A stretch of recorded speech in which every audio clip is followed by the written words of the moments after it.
Hello there gamers, we just got announcement for update 7.0. Check out my video from yesterday for more details. In this video, we're gonna dive deep into discussing both new characters, which is Ghostface and MK2 Movie Kitana, plus two new sets of gear, the Spawn and Triborg Brutality. Let's see if the cards that are coming are good or not.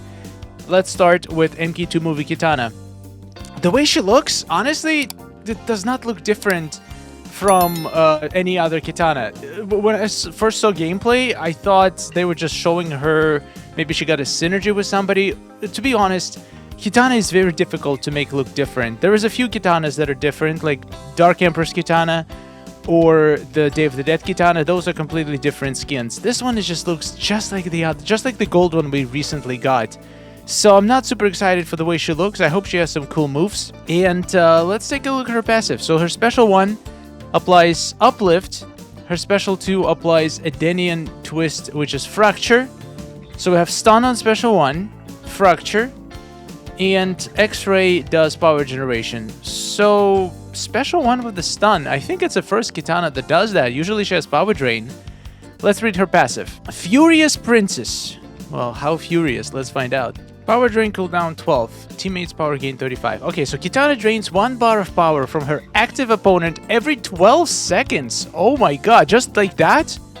Passively power draining. So that also gives her a chance to do a snare with weak point attacks. When this effect triggers, it charges Piercing Fans, extra attack with the weak points minigame. Okay. After Kitana's power drains also affect tagged out foes. All Kitana's power drains also affect tagged out foes, draining them for additional 20% from the power of the effect. So she drains 1 bar of power from the main character, and then 0.2%, 20% of bar of power from each other character. That's not bad. Every 12 seconds. I feel like if you keep your enemy snared, that's probably gonna keep all of them power drained forever. Because that's about how fast the naturally power generates for both tagged in and tagged out enemies. So that's not bad. Piercing Fans. So this is an additional bar of power that she gets this attack. During this attack, 3 weak points on the opponent should be targeted in the correct order of their appearance. Kitana throws 1 fan for each successfully targeted point. Each fan hit applies Pierced effect for 3 seconds. It removes active and prevents gaining new buffs. This is huge. If somebody's regenerating, if somebody has a shield or invulnerability, that's insane. Affected opponents can tag out, and Kitana has a 100% chance, crit chance boost against them. Okay, I am very impressed with this character. So far, the passive is not overly complicated, but it feels pretty powerful. The amount of power drain, and she also team passive. Now that's where it gets even crazier. A teammate with the highest attack gains 35% of all power drained by Kitana. So every 12 seconds, she drains 1.4 bars of power, which 35% of that would be about maybe half a bar, almost half a bar of power for just existing every 12 seconds. That's insane. Kitana teams ignores the opponent's power drain resistance and reflect. So they cannot reflect the power drain back to me. And if they have just resistance, it's going to get ignored. Unless they're immune. So characters like Classic Raiden... Sorry, not Classic Raiden. MK11 Raiden would still not be power drained. Which makes sense, because that's his entire passive. But if you gain some resistance through gear, then it's going to be ignored. But I'm pretty sure if you get 90%... I might be wrong. If there's anybody who knows this for sure, please correct me in the comments. But I heard somewhere that if you have 90% or maybe 95% resistance to certain thing, you actually gain immunity. So does that mean that if you could technically have enough power drain resistant or debuff resistant gear that you would be able to become immune to it? That's a good question, but honestly, against AI, it's probably not going to matter because most likely they're not going to have that high debuff resistance to cause any problems. This seems very OP, but I do feel like this character needs to be very high fusion to be effective. I don't see Fusion 0 Kitana be super useful. Sure, you can power drain every 12 seconds, but survivability is going to be low. unless you can do some really cool stun loop with her special one in combination with maybe a Scorpion. Depends on how long her stun lasts. If it's as long as Scorpion's, at least, I think we have a good deal here. Yeah, this might be actually good. And also, if you manage to keep them going with the stun, if you have like, if 2 stuns can make her stay for like 12 seconds, she does power drain, then you tag to another character, they're gonna gain extra power, which is really powerful for stun loop teams.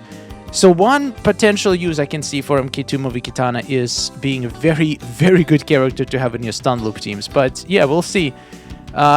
It does sound OP that her piercing fans actually... So pierced effect is applied for 3 seconds.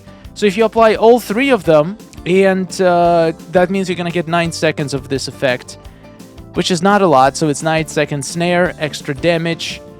And once again, for that extra damage to matter, you're gonna need to have her at a higher fusion. She doesn't sound like a weak character, but in my opinion, she doesn't sound like she's super OP either. I think she's like about decently mid, but considering that we have like so many Kitanas, and she doesn't even look that unique, I would probably not invest into her heavily.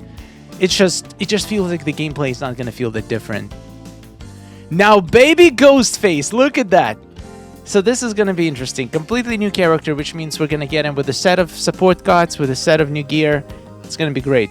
By the way, guys, quick message from a sponsor of today's video, HappyGamer. The update is right around the corner, and I know I'm going to be dropping lots of Dragon Crystals, try to get the new characters. But what if you don't have a lot of Dragon Crystals? Well, then you should visit HappyGamer for the best prices for souls and crystals. The link is in the description. Stock up before the update so you can get all of these new characters as soon as they're available.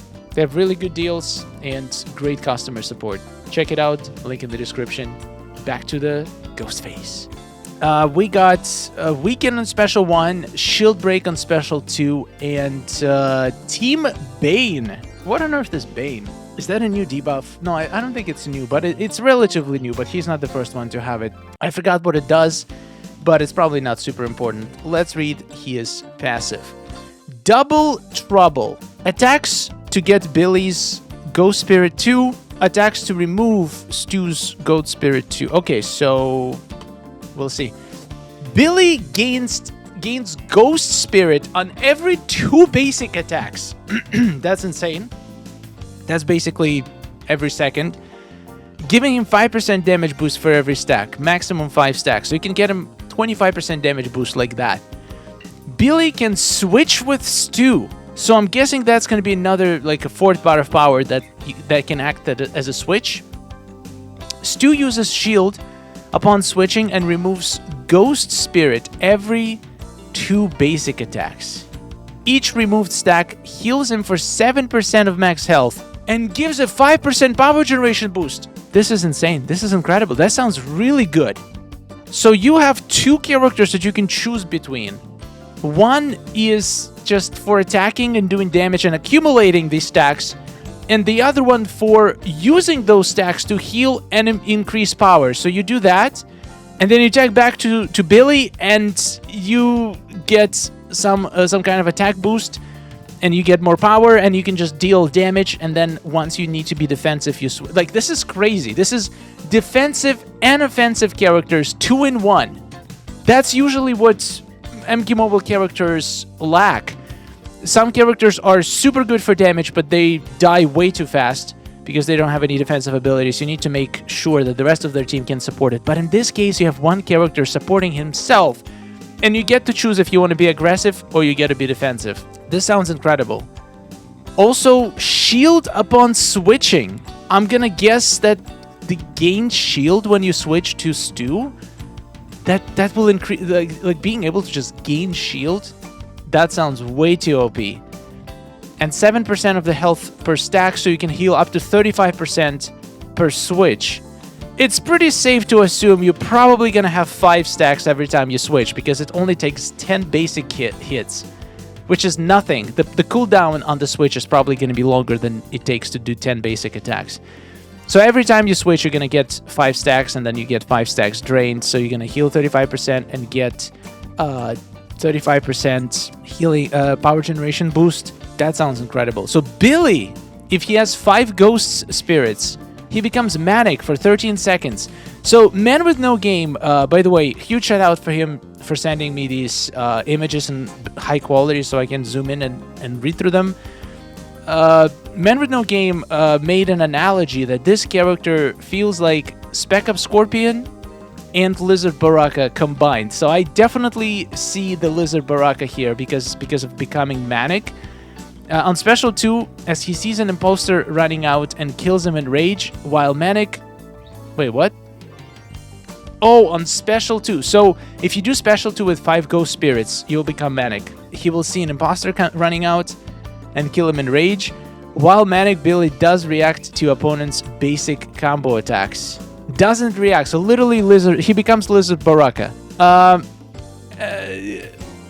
Has a 180% damage boost. 180%! That's insane! And makes the opponent unable to tag out. Holy crap, and that's for 13 seconds. Stu is scared, so while manic Billy can switch to him, use Special 2 or Fatal Blow. So you can only use Special once, which is weakened. So you do way too much damage. Oh, but Special 2 has a shield break. So with 5 ghost spirits, you applied shield break and then gain an extra 180% damage boost and just lock up the enemy in and just relentlessly destroy them. That is insane. Okay, that sounds very OP. And once again, these passives are fairly complex, but they're not as complex as some of the latest characters we've been getting. So they are much easier to handle and much easier to utilize without having lots of bells and whistles that you might forget or confuse. This is pretty straightforward, and I like it. And it seems like it's completely unique. He looks unique. He has unique passive. He plays unique. I'm gonna be honest, Homelander might have to wait. If I manage to get this man to Fusion 3, I might drop my Fusion Up cards on him. Gonna have to wait for to actually play with him. So this guy is gonna be available from the Star Path, the Combat Pass, and if you buy the premium version, you also get an early access pack for Kitana. And I feel very tempted to get both because I'm kind of excited. I want to test out Ghostface, and I hope I get him from the tower, and maybe from Crypt he'll come once, and I'll be able to get him to Fusion X to feel his true power. He also has a team passive. Before a teammate gets fatal damage, Billy suddenly bursts into the battle and attacks the opponent.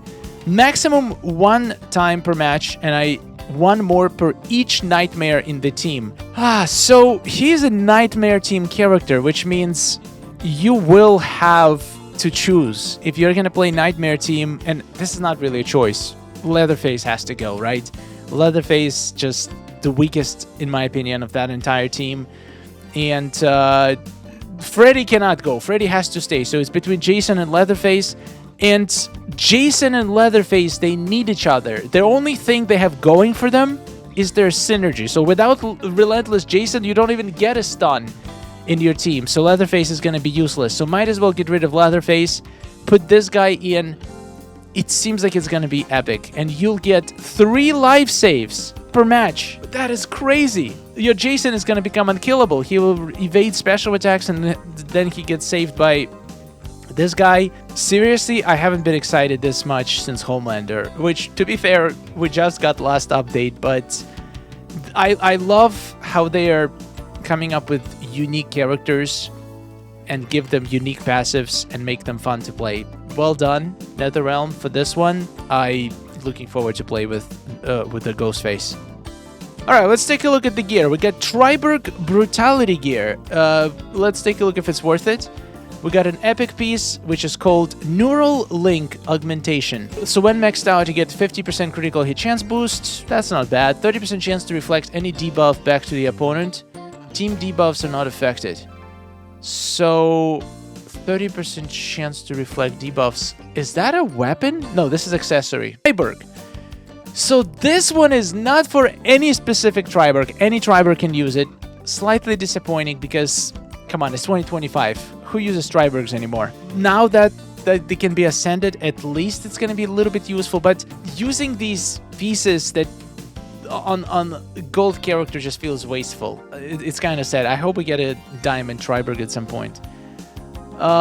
On tag-in or at the start of the match, any active Triborg in a team has 70% chance to launch a support robot, which will follow an active opponent for 15 seconds. The robot deals additional damage on user successful basic attacks and increases Triborg's speed by 1% on critical attacks, up to 10% speed increase. That does sound OP. If Triborg or the opponent tag out, or by the end of the timer, the robot returns to the Triborg and heals them for 20% of damage dealt to the opponent. Okay, this is actually insane. So it's gonna last 15 seconds, and any active. So this will only happen on tag-in or at the start. So you literally tag, and 70% chance you're gonna get this. That's gonna heal and do extra damage and increase your speed. For every Triborg on the team, give it to one Triborg, and all of them could benefit. This is actually pretty good. If this is equipped alongside augmentation, yeah, we get basically brutality. Once per match, when the character receives fatal damage, gain invulnerability for 10 seconds. Invulnerability for 10 seconds. That's crazy.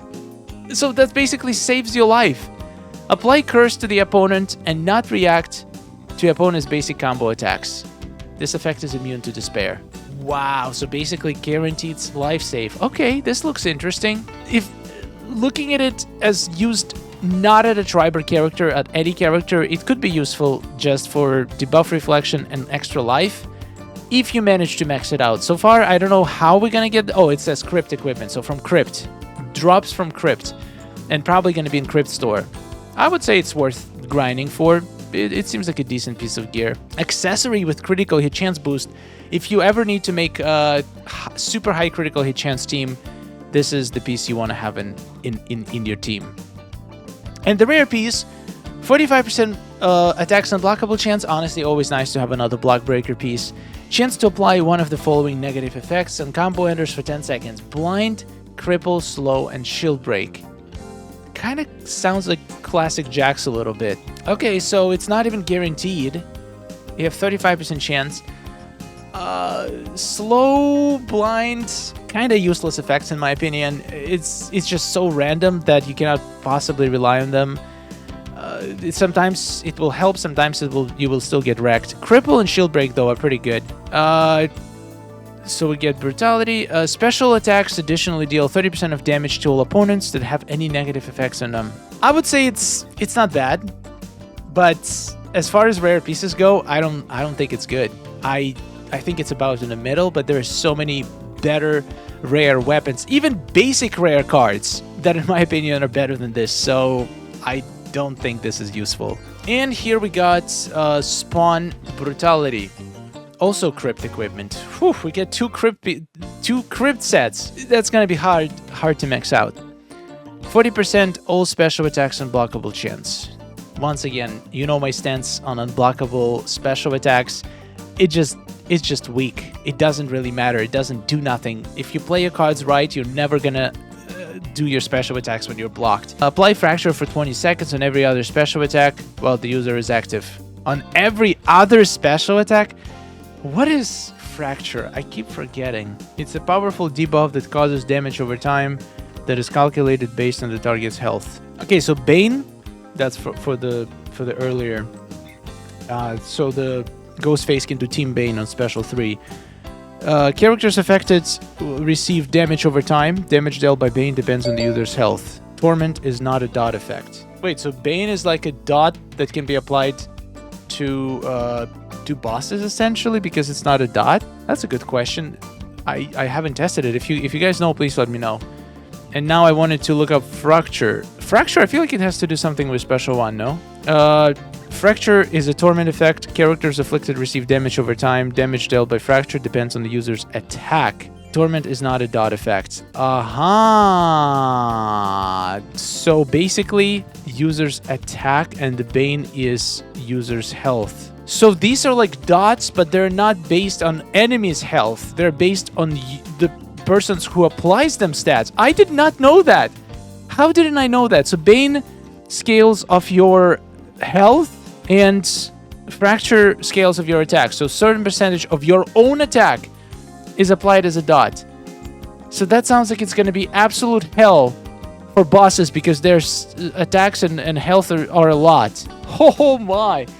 Oh, that's going to be fun. At least this is not a tower piece, so we're not going to be facing this in towers. Apply Fracture for 20 seconds. So basically, it's only useful... Actually, it's not useful at all. It doesn't seem like it's going to do a lot of damage. It's not going to do as much damage as dots. And even though it works on bosses, it doesn't scale of both bosses' health. So it's probably going to do very negligible damage because it's scaled from your character stats. Unless it's a tower and you have like a super powerful piece of gear that you can make it do decent damage. I don't know. Doesn't seem impressive. But I could be wrong because I haven't actually played around with these before. Okay, so Spawn Counterattack has 100% chance to corrupt the opponent. For each bar of Necroplasm spent on counterattack, corrupted opponent, power generation and unblockable attack chance are reduced by 15%. Oh, great. Once again, this is a piece of gear to make our life hell. It's useful for AI. It's not useful for us. Spawn's teammates' damage to them is increased by 5%. 5. Corruption ends when the opponent takes out or by dispel. Is that actually OP? I don't feel like that's useful at all. I could be completely wrong. He also does his brutality, and when maxed out, chance that a special attack performed against the opponent affected by Fracture or Cripple will guarantee to be critical and apply Team Bane. Team Bane. So the whole team is gonna shed some health. Special attack performed against an opponent affected by Fracture or Cripple. So only 30% chance. If you're playing this with classic Liu Kang, they're probably going to be crippled, so guaranteed critical chance, but it already gives you... No, it doesn't. I don't know, for some reason I'm reading this. I'm not impressed by this epic at all. It's honestly trash in my eyes, but we'll see. I guess I'll get it and try it out. And the rare one, apply Snare and take in for 15 seconds. Now that's how you make a good gear. That's insane. Snare and take in. Unbelievable, actually. This is insane. We never were able to apply Snare and take in. Also, I hate this if I have to fight against this. 50% resistance to all debuffs for the user while the opponent is affected by shield break or cripple. What? Are you serious right now? So I only get resistant. You couldn't just give me like 30% resistance always. It has to be 50, but it's a very specific conditions. Trash. The Snare and take in, great. This, trash. For each applied debuff to the opponent or resisted debuffs by the user, gain 20% chance to apply slow or on any special attack. Maximum chance 100%. Resets after triggering slow from this equipment. This is bad. This is really bad. All of this gear is trash.